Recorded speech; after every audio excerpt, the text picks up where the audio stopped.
Good morning friends, today we will study about welding and its types. Welding is a process in which localized permanent joint is produced with or without application of heat, with or without application of pressure or pressure alone, or with or without application of filler material to join similar or dissimilar material. Notice that material can be joined of similar or dissimilar type. Now I will study about its types. There are basically three types of welding. First is solid state, liquid state, and solid or liquid state.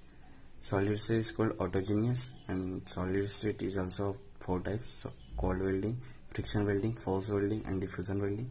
Cold welding is also three types: pressure welding, explosive welding, ultrasonic welding. Now the liquid state is three types: arc welding, chemical welding, and extrusion welding. Arc welding is also three types: flux coated, shielded gas, or submerged. Shielded gas is also three types: TIG welding, MIG welding, power welding. Chemical reaction is also two types: gas welding, thermite welding.